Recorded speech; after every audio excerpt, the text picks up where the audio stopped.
Good afternoon, everybody, to our attendees who just got back for lunch. Thank you for joining us. And of course, thank you to our esteemed panelists taking time out of their Saturday afternoons to talk about diversity and inclusion in the hospitality industry.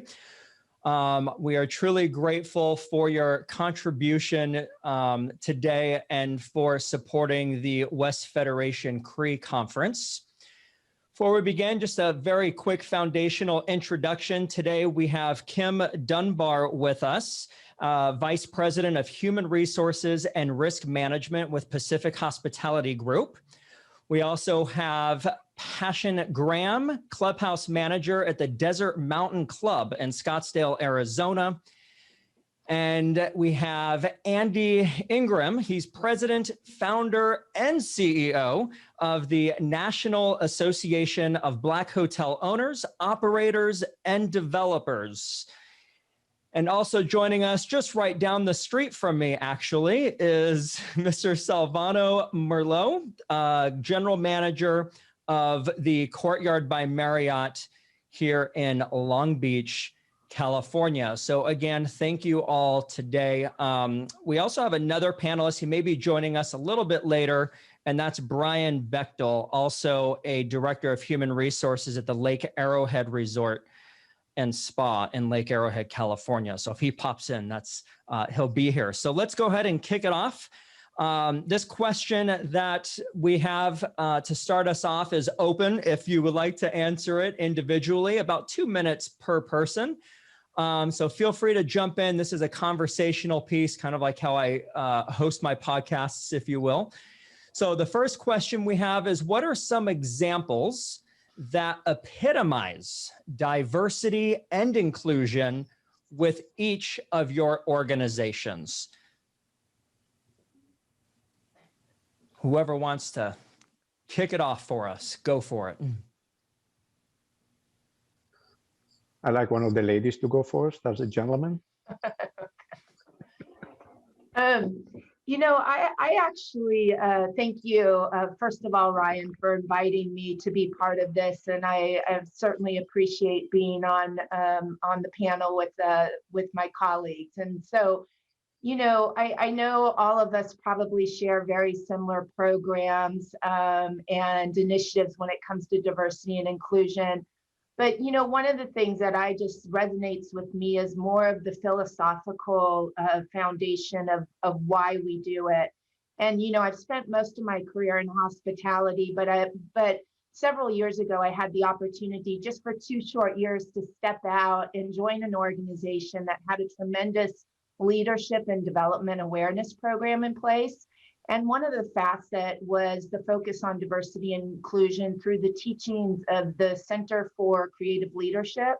And it was here that at that experience that I brought in my learnings through an evidence-based program called REAL, which provides the framework for shifting mindsets, behaviors, and practices towards equitable and inclusive environments. And you know, I think it's really, no matter where I am or, you know, what we're looking at from diversity and inclusion, it really is the foundation of, you know, the cornerstone of the program is leading with equity, which is about recognizing that different people have different needs and are committed to, you know, and that the organization is committed to doing what it is that they need to succeed. And so, you know, by 4 key concepts of identifying specific actions with curiosity and inquiry, and I can't stress the importance of, you know, asking the questions like, you know, what is happening that I don't see? Help me understand. Prioritizing fair and appropriate access to resources and opportunities. And then the last 2 is activating diversity, which is really, you know, those specifics that you will talk about, the acknowledgement, the celebration the recognition of different characteristics, values, and beliefs. And then last is all of our responsibility to lead with inclusivity, intentionally creating and sustaining an environment that supports this direction and alignment and commitment from everybody in the organization. So that's my contribution in answer to this question, Ryan. Fantastic. I love that. What is happening out there that I don't see, like actually getting into the field and asking others rather than having that high level approach. Any of our other panelists want to chime in, Passion or anyone else? Absolutely. You know, oh, go ahead. I'm sorry. No, go ahead. Okay. So first, also, I would like to say thank you for including all of us on this panel. Very honored to be here. So with me working in the private club sector, our overarching association is the Club Managers Association of America.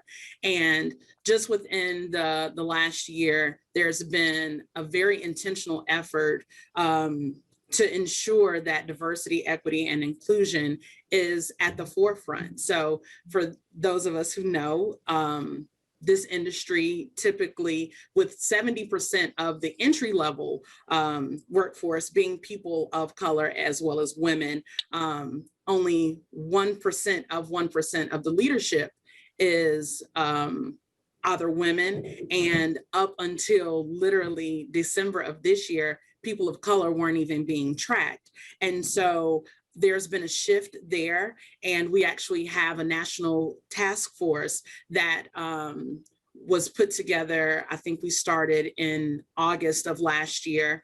And one of the efforts that we have been doing at this point is exposure. The mirroring effect says people believe they can be what they see. And so we have a national magazine, and part of that effort is ensuring that one member of the Diversity and Equity and Inclusion Committee is featured in that magazine so that up and coming students can see more women, they can see more people of color and say, okay, I can aspire to be that because I see it there in front of me. And then bringing it home to Desert Mountain, obviously, I am one of the leaders here at this club, and coming in, we have one clubhouse manager who is also a woman who's been here 30 years and worked her way up. We have another member of the leadership team who is a gentleman of color, and he's been here 12 years. So even before it became kind of the buzzword and the hot topic and this intentional force that people are starting to, be galvanized and jump behind, Desert Mountain was at the forefront of that. And I'm very proud to work here. I'm very proud of the efforts that we are putting out there. And I'm also very proud that other clubs are, reaching out to us and taking our lead. Wonderful. Thank you, Passion. Andy, can you jump in there for a minute? Passion mentioned that people of color are not even tracked in some of these statistics, and 1% of women holding these jobs, but it sounded like you wanted to chime in there in the beginning. But how about you offer us your perspective? And then I would love to ask the question we talked about earlier. So go for it. Ryan, thank you for having me. And you're absolutely right. And I agree with what Passion said in terms of tracking. But I like to tell people at NABID, we are the poster child for diversity. It's an economic issue. As owners, when you think about it, the numbers are staggering. There are 58,000 hotels in this country, almost 43% owned by Asian Americans, less than 1% owned by people of color. But when you look at the recent study done by a great marketing company, $104.9 billion are spent by African Americans. What we're happy to say at NABID, for example, as an owner, when we talk to a brand who wants us to buy a franchise agreement, when we talk to a management company that want to manage our assets as owners, we can say, show me, not tell me, show me how diversity is reflective in your organization. The other important thing for us is we made a commitment. We made a commitment to create a pipeline where we can find more diverse managers. We can find more diverse executives in the industry.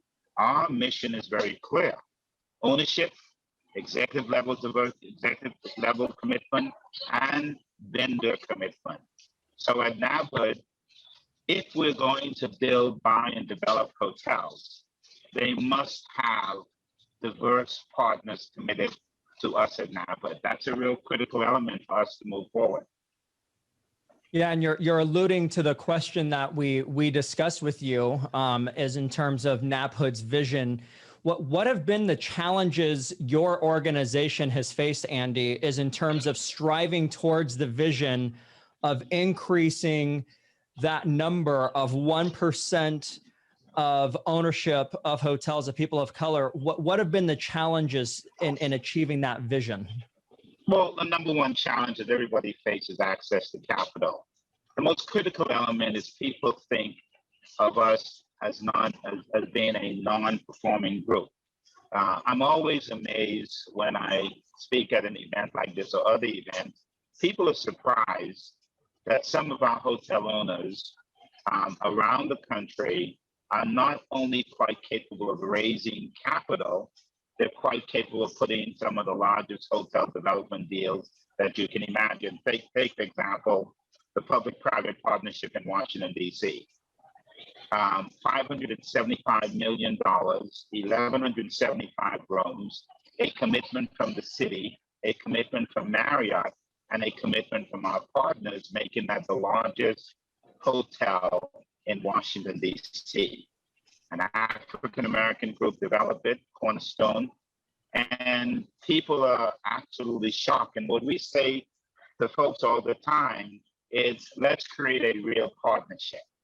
And what we discover on a consistent basis, A, people don't know that we exist. B, people don't know that we can put a deal together. And C, people just aren't committed to diversity and inclusion. And so for us, we want to tell the story of how we can create those real great partnerships and make them work. And at the end of the day, we all collectively do well and do good at the same time. Fantastic. And you mentioned some of these ideas of what needs to be done to help support more owners or people of color to own. But what are some ways, I guess, in which the industry as a whole, or even our audience today, a great majority of them are academics who are professors and researchers in hospitality management. How can we support and advocate and help increase the number of awareness for African-American owners of hotels? No, I think academia plays an important role. The recent paper that we did with Cornell called A Roadmap to Diversity show the industry not only the opportunity, but some of the issues that we can take as an industry to make sure that there's inclusion, i.e., how do we build a pipeline? I mean, you think about this for a second. I'm in probably one of the best markets in the country today, and my heart goes out to the folks in Texas. I'm in sunny South Florida, sitting out on the water, thinking about our industry, thinking about folks that are having a tough time in some of those cold climates. But when I look at the tapestry of our industry in South Florida, case in point, how many African-American general managers I have in Miami-Dade County, Broward, Fort Lauderdale, and Palm Beach? 5. How many owners? We have probably about 6 or 7 hotels in this market. So what I tell executives all the time, diversity begins at the top. If Chris Nassetta at Hilton can make a commitment to put an African-American on the board, then all of the other executives can follow suit. But unless the head of that organization makes that commitment, it is not going to work. Academia can help us in terms of, let's talk about it, let's write about it, let's publish papers. Conferences like this do a great job to get the message out. When we look at the opportunity, we think that this is the greatest industry in the world. I mean, think about it. You can work anywhere in the world with the same skill sets. It is a people industry. All we're saying is that the gentleman that came in at the front desk clerk, he wants an opportunity, just as the maid in housekeeping, they want an opportunity to excel beyond their current position. And what we do at the National Association of Black Hotel Owners, Operators, and Developers, we help to provide that roadmap. We help to provide guidance. We help to develop talent. Our pipeline that we're developing in schools around the country is show us individuals that want to enter this industry, and we'll help them move up to the top. Outstanding. Thank you, Andy. I would love to bring Silvano into this conversation because you did drop the Marriott International name a little bit, you know, one of the largest hotel suppliers in the world. But I would be curious, Silvano, you know, as your perspective, and never mind, I mean, your history, all of your history is in terms of your backgrounds and where you have worked is phenomenal. So keep that in mind as you answer this question. But as a worldwide company, how does Marriott International ensure that diversity and inclusion is practiced throughout the globe? What are your thoughts on that, Silvano? Well, first and foremost, I think that thank you again for having me. I mean, I feel like this very little man in front of giants with all of you.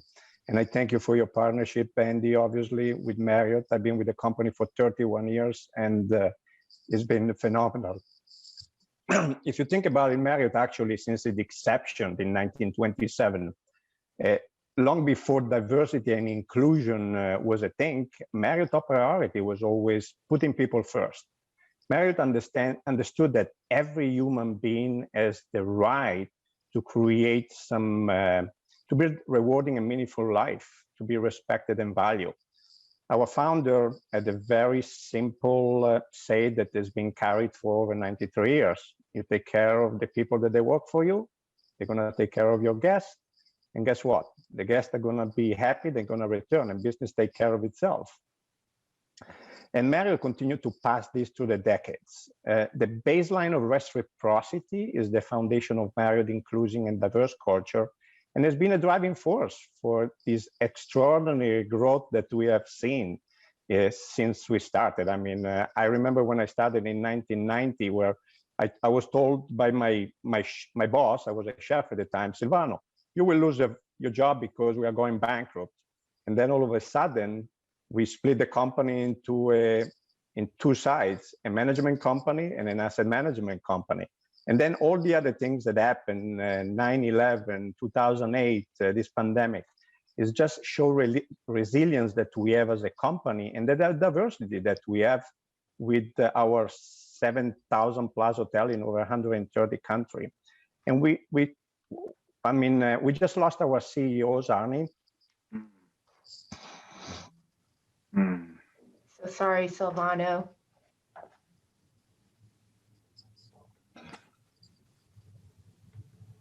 Let me just hop in for a minute. Arnie was a giant in this industry. The work that he did at Marriott is unparalleled. When we started NAPA, Marriott is one of the first corporations that joined us. And Mr. Marriott, when I talk about that deal in Washington, D.C. with an African-American group, it would have not been possible if not the commitment of Bill Marriott, Arnie, and the team at that organization.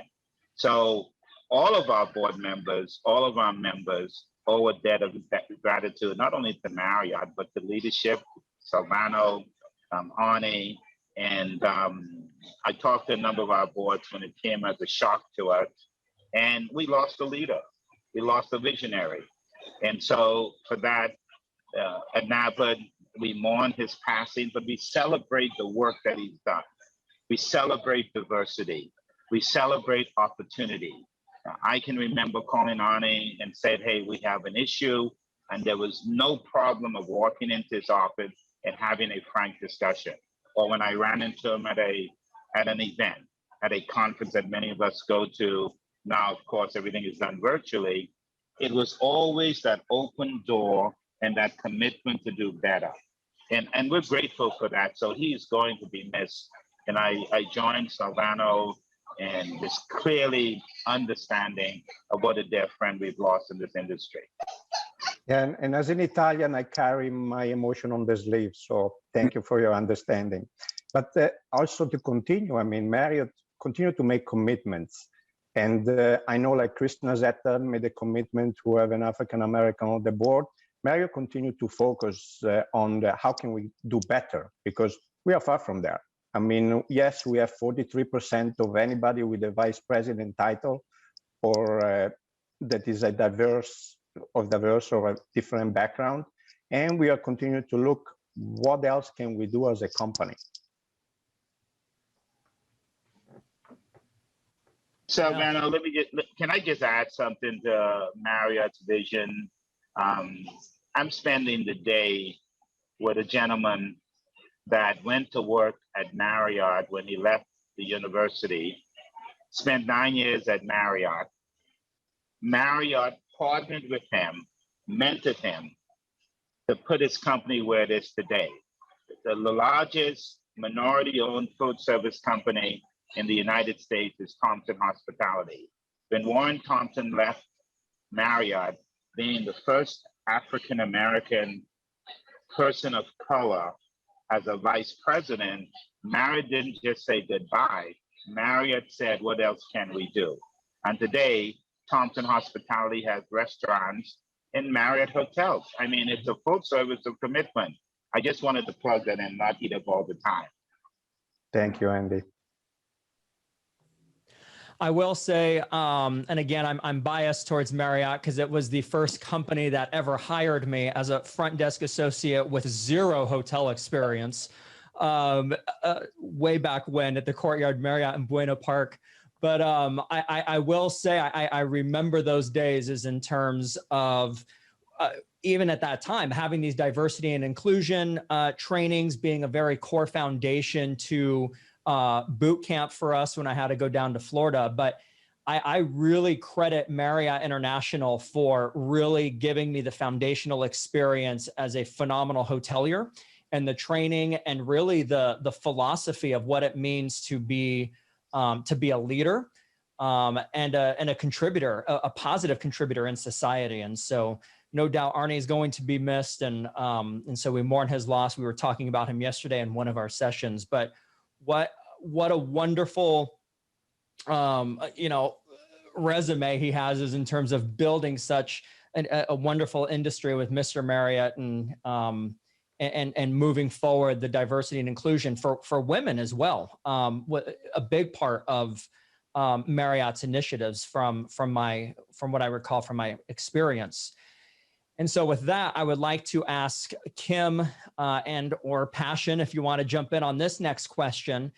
And that is, the hospitality industry has suffered major losses in revenue and human capital since COVID-19. Share with us any thoughts you may have regarding gender gaps in positions and pay equality for women.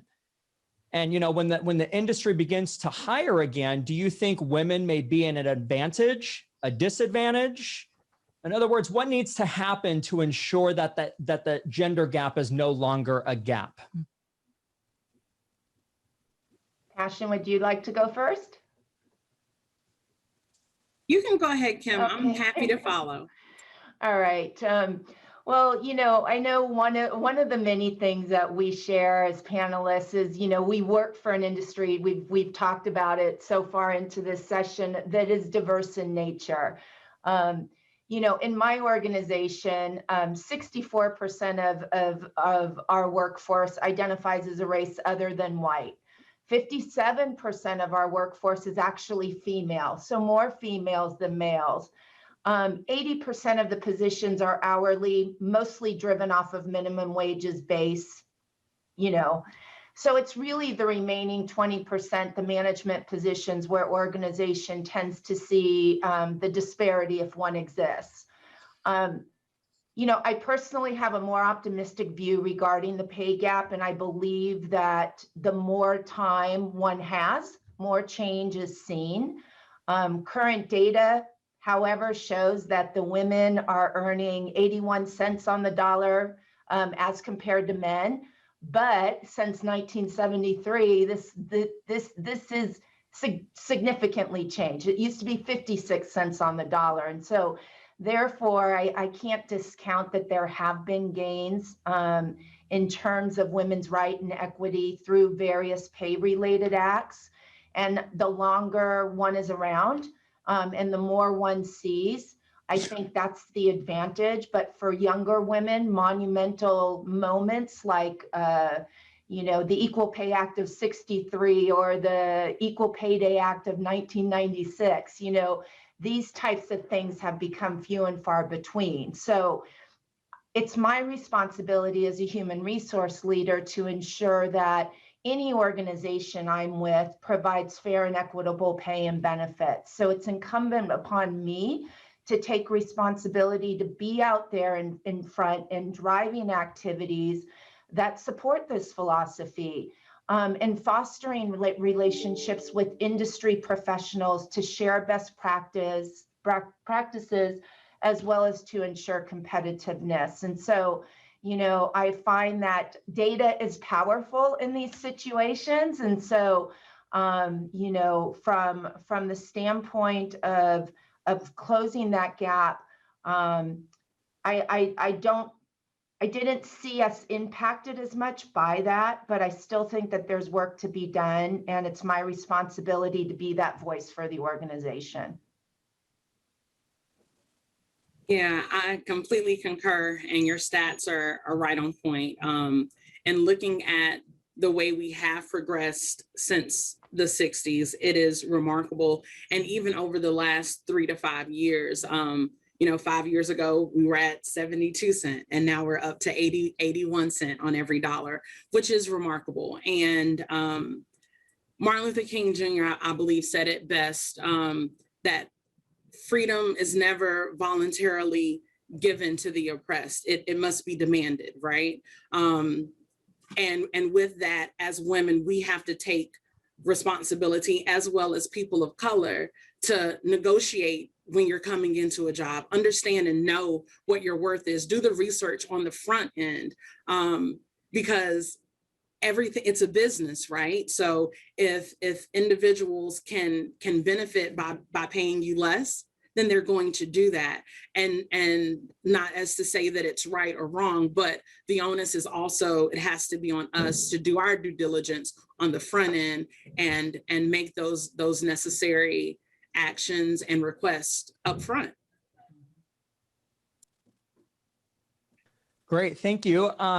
Silvano or Andy or Brian, do you have any thoughts that you'd like to add to that? Yeah, I'd love to add something to that, and I think I applaud both of the young ladies that made those comments.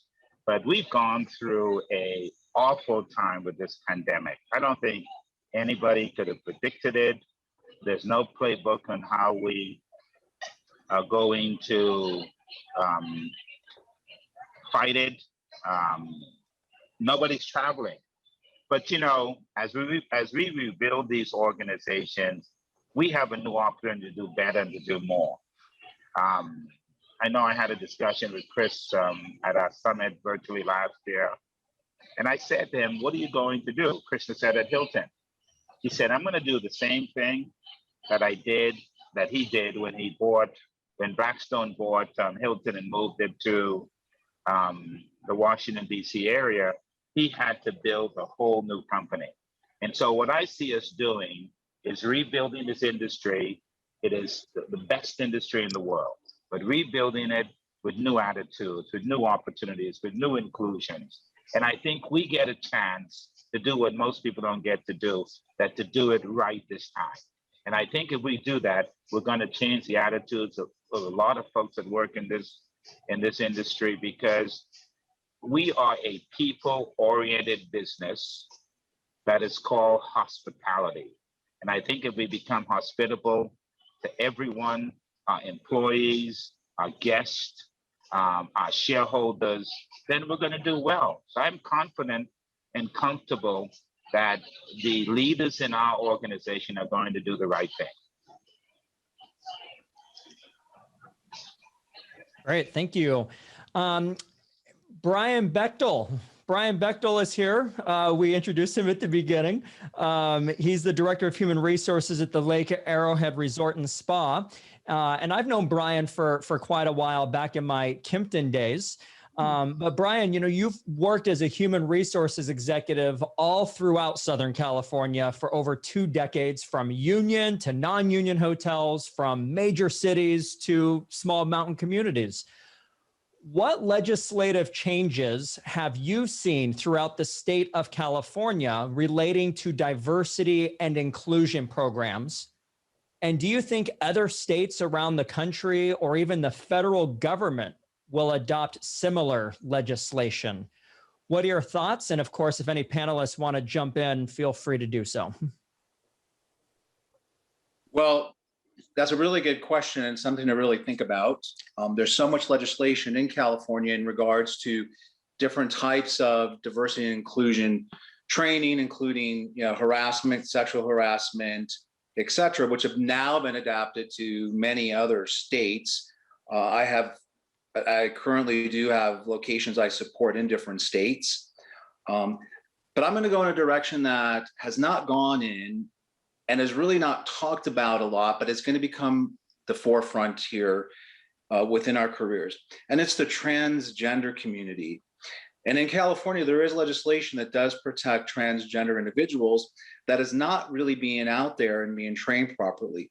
Is that going to translate over to different states and jurisdiction? I'm not sure. There are still a lot of conservative states and individuals that do not comprehend or understand, including our guests. Like as an example, if you are born in California, you are allowed, if you go through the transgender process, to change your birth certificates. So you then can get a new driver's license, IDs, et cetera. So when you apply for a job as the gender that you're identifying yourself as and come in for an interview, you're seen as that gender. But if you're not born in California, you can't change that birth certificate, and all of your documents have to remain the same.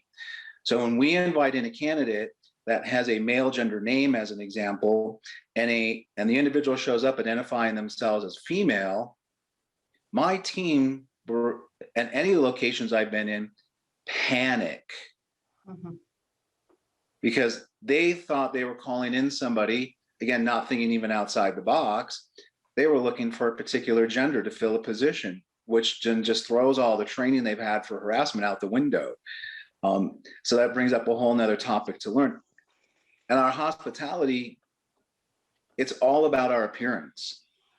And that hasn't changed. And that really has a long way to go, because there's other states that don't have these particular legislative laws that require certain trainings to educate the management team and even hourly employees. It's a real challenge, Ryan, with transgender. When I was down in Los Angeles, it was relatively easy. It was accepted in certain communities, and it was an easy process to hire them. I'm now in a community that won't recognize them, won't allow them even out into the public area. It's not even a safe place for them to be. And it's even the same, which really, really bothers me, even for the Blacks on the mountain that I'm on are not well accepted. And I really love the fact that, we're talking about this. And I'm constantly looking at applicants, because I call individuals in based on their experience. And I don't base it on, prejudging of particular names. But this transgender community, they're also, threatened in certain communities. But it's really difficult when the company I work for is in a state that does not recognize it. And when they come to stay with us, I get questioned. Why do you have that person on the front desk? What are they? And it's really, challenging. And I have to explain to them, we have laws that protect, and we have different aspects. And it's always, California is always so different. California is always, it has to be over the top. Well, we're over the top because we celebrate everybody in this state, and we don't look at individuals by how they identify by their gender, their color, their race. We identify them in my industry, in the type of work I do, as qualified individuals, and I hire based on those qualifications. So I hope that was a little insight into what needs to move forward with legislation in different parts of the country in regards to this transgender community. Thank you. Please, Silvano, Andy, Kim, Passion, go ahead and jump in here, because I know you're all in different locations, different parts of the country, different industries, right? Different philosophies. Would love to hear your thoughts on what Brian just said. Well, it's not only a philosophy. I mean, I've been blessed that I've been working in 3 different continents. And one of the things that I learned from the upbringing that we are all people. I mean, we don't see color, we don't see who you are, what you do, there is how we treat individuals. And I've been guest and as an American citizen for the last quarter century. I have to say, one of the things that I noticed about the American culture, that we are stereotyping everything. We are putting everybody in a box. I'm not saying that we are not doing that in Italy or anywhere in Europe, but in here is very prevalent. And that's one of the things that when, I will never have the audacity to tell my team, how do we train a transgender individual? How we train an individual? I mean, is transgender? Okay, we welcome it. And that's the way that I've been brought up. And also, I'm really aligning my value with Marriott has always been.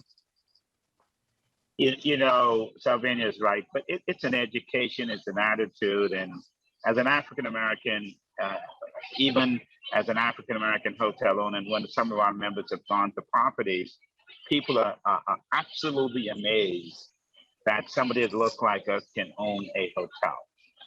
And there's an adjustment. We've had people quit because they didn't want to work for African-American owners. You know what? We understand that it doesn't make it right. Having worked pretty much all over the world in different cultures, America is an interesting spot, but it's also an interesting experiment. And old habits sometimes are very difficult to change. There's some people in my neighborhood are never going to get used to the fact that they live next to me, and that's fine. But what I think we can continue to do is show them the best of what we have to offer. And sooner or later, they'll get it. Same thing with elected officials.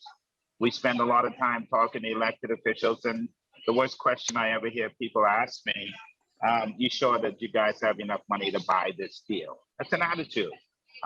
Sometimes I don't think it's done purposely. It's just an old habit that we've got to get rid of. And for me in the hospitality industry, what I tell our staff, what I tell our owners, what I tell my friends, let's just show them the best that we have to offer. And that is, in most cases, a different attitude and outlook that they have. And that works. Great, thank you. I want to ask just one, well, I say it's a quick question, but I'm sure we can talk all day about it. And then I want to answer questions from the audience with the remaining 12 minutes we have. But before we get to the audience, the one question I have for you all that I'm hoping you could all speak to relates to the US political climate. We've alluded to it just in your response about transgender, the transgender community throughout California, but also the United States. But as I think you may agree, the United States political climate is bringing some uncertainty to your employees, to students of our universities, to even faculty, regardless of political affiliation. This uncertainty is just finding its way in all these places. So what are some ways in which your companies are embracing political inclusion in the workplace to ensure equity across all employee ranks, particularly when they're in the break room hanging out by the water cooler? Have at it. Who wants to go?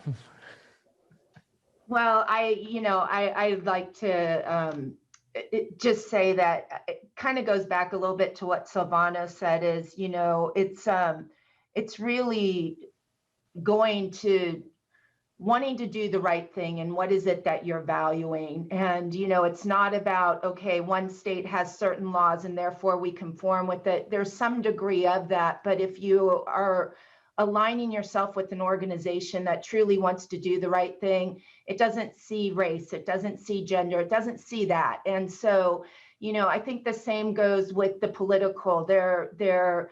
People have different beliefs and opinions and values, and that's what makes us special, and that's what makes us the diverse industry that we are. But, you know, I think it gets down to care and concern about our team members and who they are as individuals. Going back to my first response about asking those questions, you know, and so, you know, how we managed through this political unrest, civil unrest, the pandemic. To me, if we're exercising that care and concern, it's no different than how we manage through times of prospering and how we manage through our ongoing employment related decisions.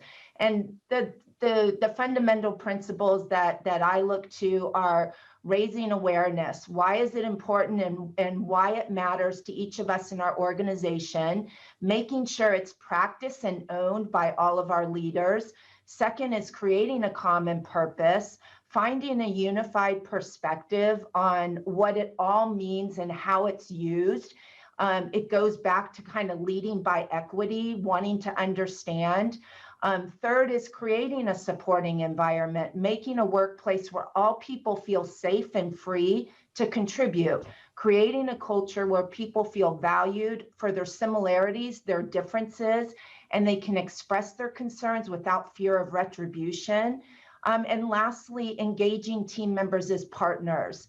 You know, making the diverse workforce part of the decision-making process. It encourages new ideas, viewpoints, and this generates more buy-in from and inclusion with our people and strengthens the organization. So that's how I see, you know, breaking those silos of either I'm Republican, Democrat, whatever it might be, and looking at it from care and concern. Wonderful. Anything to add from our panelists? It was well said. You took the words out of my mouth. Right. Marriott just simply strive that just voting is one of the greatest privileges in the country, regardless of party affiliation. And Marriott also understand that politics is part of business, and we need to work with politicians based on legislation, policies, and etc.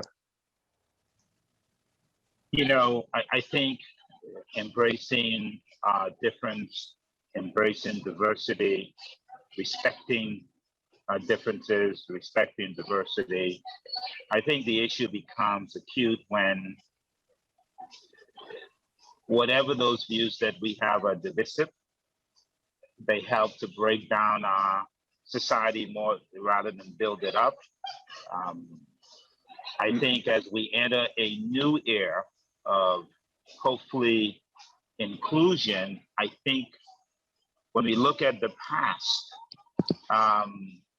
it's filled with all kinds of hate, all kinds of why we shouldn't work together. And I think we've got to get beyond that.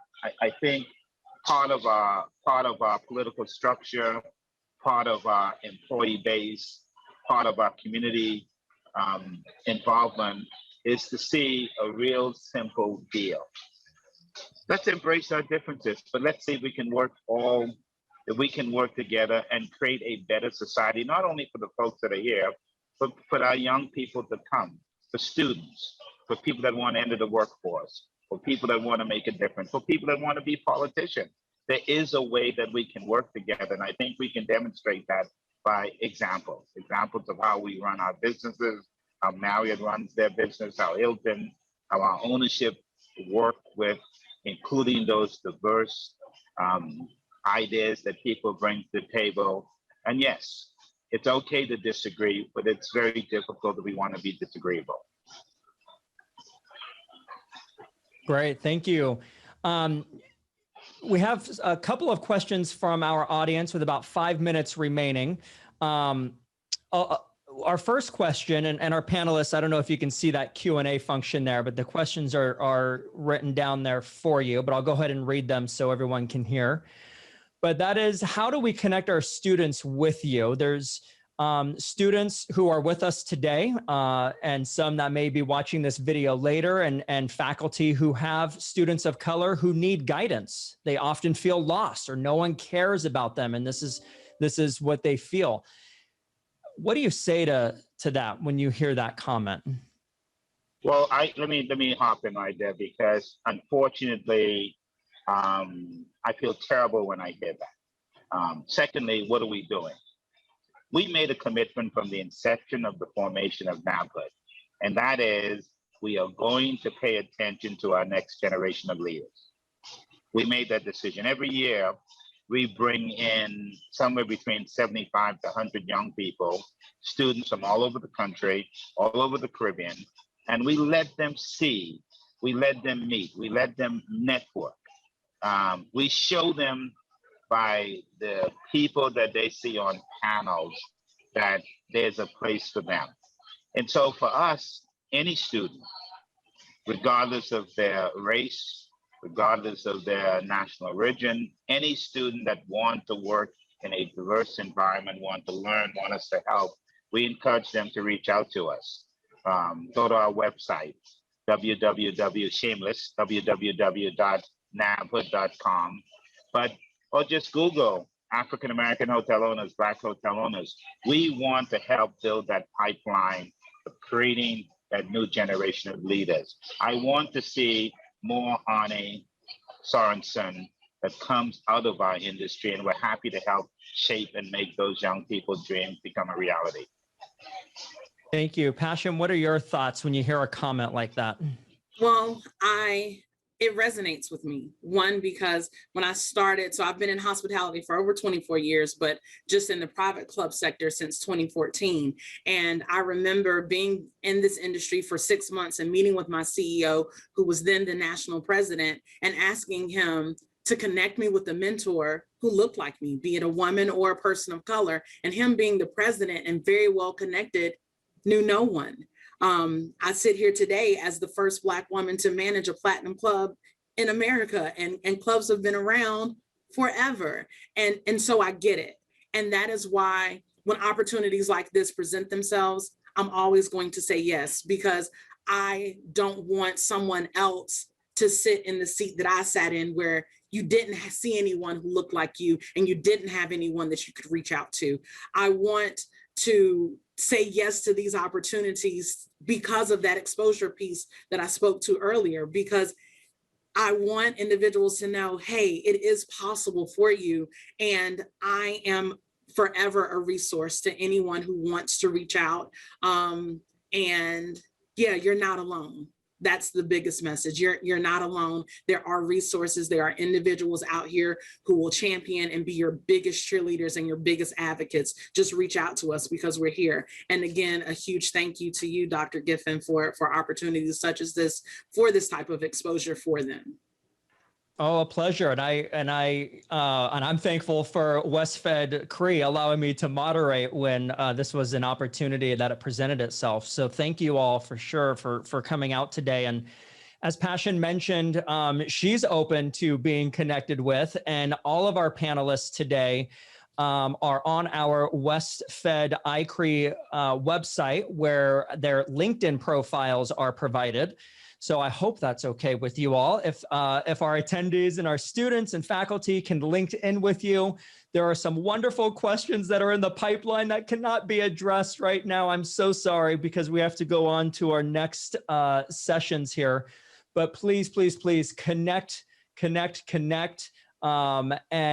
you are not alone in this. And I think that's key. And I appreciate everything. Quick 30-second, if that, close out from each of you, your last thought, if you have one. My last thought is just one of gratitude. Thank you so much for allowing us this platform for exposure. And I see change on the horizon. It's already here. Thank you. I love it. Thank you, Passion. I love your energy, which comes out in your emails too. I love that. Kim, do you have any quick closing thoughts? Also gratitude, but I say, you know, in life, I'm constantly committing myself to wanting to do the right thing and aligning myself with, you know, being that moral compass. And so if I can keep that open mind and that curiosity, you know, it can help break down some of those barriers and some of those, yeah, I'd say barriers that exist. And so that's my commitment. Wonderful. Silvano, how about you, sir? Well, thank you again. It's been honestly a great experience, and I just leave you with, it might sound like semantic, but last time I checked, there is only one race, and it's the human race. Mhm. All right, Brian, top that one. That was a great thought. I love it. Yeah, exactly. No, a lot aligned with Kim. You know, I work and live, you know, because I grew up with blinders on. I grew up in a very conservative Midwest. I had to break out of that. But I will share, I've been in this industry since 1975. I've been working in hotels since 1975. And believe me, I've seen it all when it comes to the diversity of those, you know, who weren't even allowed to come into our industry coming out of the 60s to see what it is today. And as Passion said, that we're there and we're getting there and we're going to be there. And I hope when we start emerging from this pandemic that all those blinders are off and we just hire people for their abilities and their experience and look beyond everything else and just get our industry back working with the best individuals that we have. Outstanding. Thank you. And Andy, you get the closing 30-second comment. Thank you very much. Thank you for this opportunity. And I think we all need to rededicate ourselves to become that change agent. I think collectively, we can all create a better industry. And you have my commitment that I want to be a part of that in building a new generation of leaders. Thank you again. Great. Thank you so much for joining us again. And to all of our attendees,